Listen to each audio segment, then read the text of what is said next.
The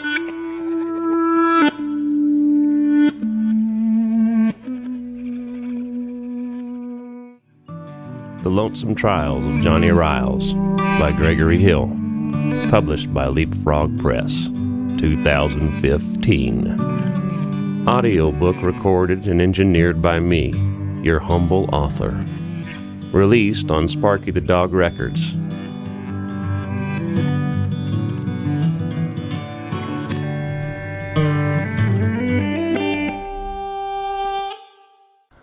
Part 1. A Horse with No Name. Chapter 1. October. One day the wind blew. It lifted the dust and took it away. The next day was Thursday, the day my little brother played his very first professional basketball game. So I climbed on my horse and rode north toward the riverbed in search of arrowheads. It was October 23rd, 1975. There's nothing to worry about in October. Trotting along the grasslands, my gray mare took me up a hill and down the other side, right to where the river used to run. There's no flow in Old Stinkum anymore. Hasn't been since the flood of '35, when the water ran so deep and fast that it drowned 500 head of cattle and left their carcasses rotting in the mud. The flood took away the river's will. Now Old Stinkum is just a stripe of moist sand with half-dead cottonwood trees lingering on either side. I sometimes hear stories of a mountain lion that lurks amongst those trees. I find those claims to be dubious. I don't look for arrowheads in the riverbed itself. That'd be foolish. But just on the other bank, on the north side, there's a flat, dead prairie that gets swept clean every time the wind blows. Nobody else knows about that place.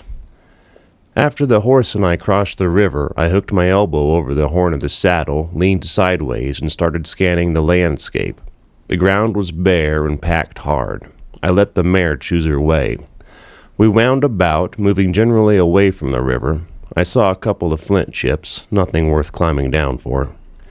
I find it relaxing to ride in this manner, leaning and bobbing off the saddle. Staring at the ground as it passes underneath, I often consider various aspects of life, whether it's worth living mainly. Previous contemplations of this sort had always ended inconclusively, and, on this particular occasion, I was having even less success than was customary. I was stuck, in particular, on the manner in which a slam dunk could be deemed a greater achievement than that of raising a healthy calf, and how a man can be paid good money for playing a game, but not for holding down a ranch in a half-desert that hardly exists. The horse lurched backward. I hung on to the saddle horn with both hands, one foot kicking for a stirrup. I spoke some cuss words. The horse eased up enough to put 4 feet on the ground. I looked this way and that. No mountain lions, no rattlesnakes. The horse pranced in a nervous circle. I walked her back a few steps. Her breaths pushed her ribs against my knees. I said, "You're okay." I climbed off and told her to stay put. I peered about, looking for anything that had frightened a half-ton mammal of reasonable intelligence. I found it, directly ahead and half buried in the hard-packed sand. A skull of some sort. Not a human skull. Not anything I'd ever seen before. It was black and roughly the size of a football. Bigger, even. The size of a pillow. Monstrous, if you get right down to it. The mare stood watching me out of one dopey eye. I told her she didn't have anything to worry about, and then I squatted and began digging the skull out of the ground. I have a good knife. I found it under a rock when I was 15 years old. You don't come across many rocks in this country, and there's damned few knives hidden under the ones that you do. The handle had rotted off. The blade was as long as my right hand, rusty but not altogether pitted up. It had once been a good knife. I brought it home and showed my brother, Kitch. He's 8 years younger than me, but ever since he could talk, he's had an opinion on everything. He took a look at the knife and said, "That deal's older than you or me put together. It's probably 50 years old." I ground the rust off, polished the blade, and made a new handle out of a block of cherry wood. I honed that knife until it could cut a fly's wing. Then I found some old leather hanging in the barn and made a holster, which I tried to emboss with the name Excalibur, but there wasn't enough room. So it's just Excal. The skull was stuck. Sand had settled into it hard, almost like stone. One eye was exposed, and I could clearly see an eye socket and some chewing teeth, pure black, just like the skull. The skull had a curve to it that reminded me of a cat, but it was way too big for a cat. I supposed it was a mountain lion. I began to scrape away the dirt. The process required patience. First, I squatted, and then I sat on my haunch. Eventually, I was lying on my belly, soaking up the sun heat of the earth. My breath came quick when I got to the front tooth on the right side. The tooth was thick and round and black like obsidian. As I chipped away, it just kept on going. It ended up being longer than my knife blade. This was not a mountain lion. For an hour, I scraped dirt. Every so often, the mare would snort just to remind me that she was still alive. When I had pretty much loosed the skull from the ground, except for one stubborn knob of bone next to the spinal hole, I stood up and walked to the mare and untied my canteen from where it hung on her saddle. I wiped my forehead with my forearm and sipped some water. Then I removed my flask of whiskey from my shirt pocket and sipped some of that. I returned the flask to my pocket and brought the canteen back to my excavation. I poured water over the skull, hoping to loosen the bone from the earth. As I waited for the water to soak in, a cloud slid in front of the sun. It was a little cloud, trailed by big clouds. The wind picked up. It was October. Nothing to worry about. I gave the skull a gentle tug. Working it easy, I loosed the bone knob and pulled it out of the ground. The thing weighed 15 pounds, easy. Who needs arrowheads when you got a saber-toothed tiger skull? This was better than a wheelbarrow full of arrowheads. Talking nice and carrying the skull behind my back, I eased my way up to the horse. She didn't appear worried exactly, but she did keep looking at me. I patted her ham until she turned her attention to a clump of grama grass.